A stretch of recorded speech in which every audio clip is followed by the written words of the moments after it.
Lieutenant Dan Beckwith, Davis Police Department, PIO. Great. So earlier today at about 2:58 p.m., several officers were patrolling in the area of Community Park here in Davis. They heard what sounded like several gunshots from coming within the park. There had been a large gathering of people there prior to the shooting. So they responded to the park and located 3 victims of gunshot wounds. They were all treated on scene by medical personnel and transported to the hospital. As part of our normal planning process, there was already a large amount of officers in town from neighboring agencies as part of our picnic day process, as well as pretty much full staffing from our agency. A lot of those officers responded, including Davis Fire and AMR personnel to locate and treat those victims. Since then, we have since cleared the park. There's a large contingent of officers there on scene while investigators process the scene. Currently, this is a very preliminary investigation, so details are going to change as we learn and discover new things. Is there any information you can give us on identities of the victims, such as male, female, age range? Yeah. So right now we know that 2 of the victims are juvenile teenagers. One a Davis resident and we believe a Sacramento resident. The other is a 24-year-old. I actually don't know the sex of the individual. Are you able to say if the event at the park was related to picnic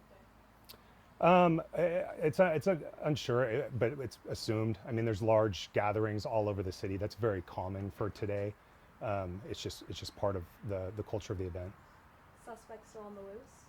Correct. The suspect still is outstanding, is yet to be identified. No weapons recovered? Not at this point, no. Did that party have a permit? Was it affiliated with a student group? So there was a permitted party there. That particular event, that group has had multiple events over past picnic days at Central Park, never with any violence or any issues related to that. I can't say for sure that the entire large group was related to that particular event. Which group was that? I don't have that information. In the post on Facebook, you mentioned that there was one individual that had been trampled. Can you kind of talk about what the aftermath of the shooting was like? So at this point, we're not sure if that information is accurate. That was initial information that we had received. Again, all very preliminary, so we're getting kind of a fire hose of information coming in from all the people in the park. At this point, we believe that is likely inaccurate. However, it was a large group, and our officers reported a lot of people running in different directions, as you would expect. The area where the shooting actually happened, what did it look like? Because when we're out there right now, it obviously is all cleared out. Yeah. But we know before that there were, easy ups in some parts, people with their picnic blankets. Was that area one of the spots that did have the easy up? What did it look like? I actually don't know the individual spots where the shootings occurred, if they were in one centralized location or if this occurred over a space. I don't have that information yet. It's too preliminary. Our investigators are still out there, so. You mentioned staffing was up, but this park was not in the immediate vicinity of campus. Were police staffed to be able to handle that much of a large crowd kind of outside of the immediate picnic day area? Yeah, so we had dozens of officers upstaffed for today. While I can't say that we're necessarily ever prepared, or any law enforcement agency is ever prepared to handle an event like that, we were as staffed as we could be for this particular day. Did you call for mutual aid? Because I saw different agencies out there. Good question. Yeah, we did. We did have a lot of officers in town already as part of our mutual aid plan just for picnic day. But we did ask for outside agency help from, I believe, the city of Sacramento, the city of West Sacramento, the city of Woodland, and I believe the Yolo County Sheriff. What's your message to the community right now? I mean, picnic day, it's such an event that brings out so many people. Yeah, this is really an uncommon event for us. This particular situation. In my 18 years, we've never had anything like this. We do our best to keep this community safe during this event. It's supposed to be a fun event for families, and I think it still is. This is the one-off. Our officers are there quickly. In fact, we had officers on scene when the incident occurred, and we were able to stabilize that scene relatively quickly given the scale. I believe this event is still very family-friendly and safe for folks to go out and have a good time. That permitted party at the park, would that permit come through the police department? It goes through a channel of departments through the city, but generally it comes to us for things like noise, street closures, things to that nature. So yes, that did touch our hands. We spoke with someone whose kids were playing baseball across the street, and their question is, why was such an event allowed across from the Little League fields, where there's a playground right nearby? Well, I'm not sure the event itself, what it is, but we don't allow permits for or things that aren't perceived to be safe. I mean, this was an event for people to gather and celebrate Picnic Day. I don't know if the proximity to a Little League field would have changed the permitting process for that. Can you speak to what the investigation will look like moving forward when there is such a large number of witnesses? Yeah. So, I mean, first and foremost, we got to really get with our victims and our detectives to get their firsthand statement, and they're working on that right now. And then any information that we've gathered from individuals there at the park, like I said, there was a large amount of officers on scene, a lot of eyes out there. We'll be requesting assistance from the public for people who may have been videotaping or pictures or may have saw something. And we're doing a lengthy follow-up investigation to really get to the bottom of it. What are the severity of the injuries for those 3 victims? And also, is there any information you can give the public about a suspect description? Let's separate that into 2 questions there. At this point, we believe that the injuries are non-life threatening. While I don't know the exact condition of the victims, that's the information that we have at this time. We're still waiting on updates, which we'll get throughout the day and the night. And I'm sorry, what was the second question? Suspect description at all? Anything you can tell the public? At this point, no.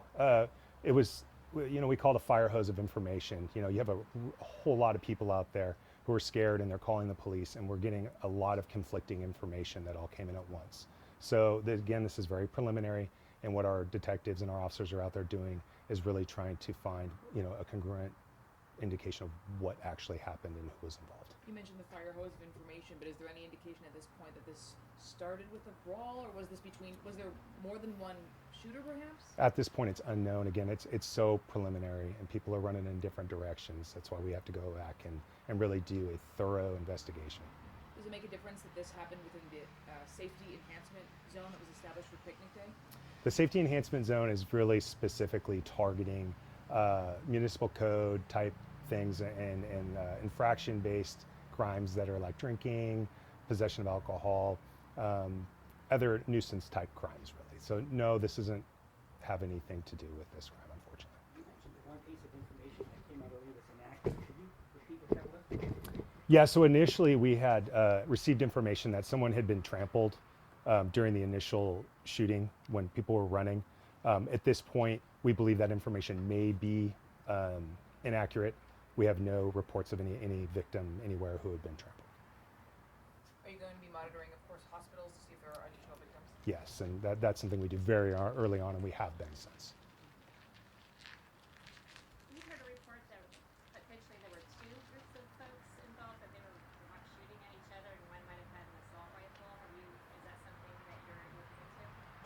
Again, we're looking into any bit of information that we get in. I haven't heard that specifically. It may have been reported, or maybe somebody said it. I'm not sure yet. Again, Apparently went out over the radios. and it may have a lot of information coming in because our officers are out there and they're trying their best to get information for people, and they're putting out what they're given. But a lot of that information is either inaccurate or it's conflicting, or maybe it is accurate. But that's again why our follow-up investigation is so important, to really weed out that info.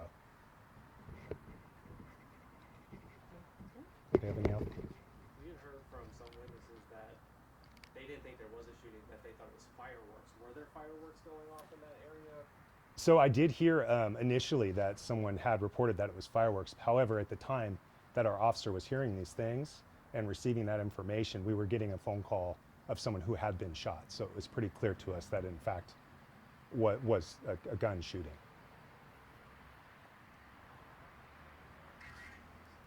Anybody have anything else for us? Do you know how long they're going to be out at the scene? As long as it takes. I don't have a good time estimate right now, but they're going to be out there processing. It's a large area, so they've got a lot of work ahead of them. Do you have any sense of when you'll be able to offer an update? I apologize, I couldn't hear you. Do you have a sense of when you may be able to offer an update? Not at this time. Right now, we don't believe there's any active threat to the community. While we don't have a suspect in custody, it's likely they're no longer there. So at this point, this is where we try to slow down. When you hurry, you miss things. We want to do a very thorough investigation, uncover every stone, talk to every person that we can. So I couldn't really attest to when I'm going to have an update or when I'm going to have new information.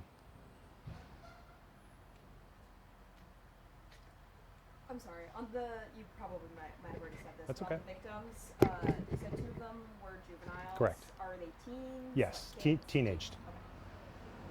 And you don't give out the female. No, not at this point, no. Were any of them students at UC Davis? I'm sorry, I couldn't hear you over the trucks. Were any of the victims students at UC Davis? I don't believe the teenage juveniles were, given the age. As far as the adult, the 24-year-old, I don't have that information yet. And this was not an event related to the high school, correct? I don't believe so, no.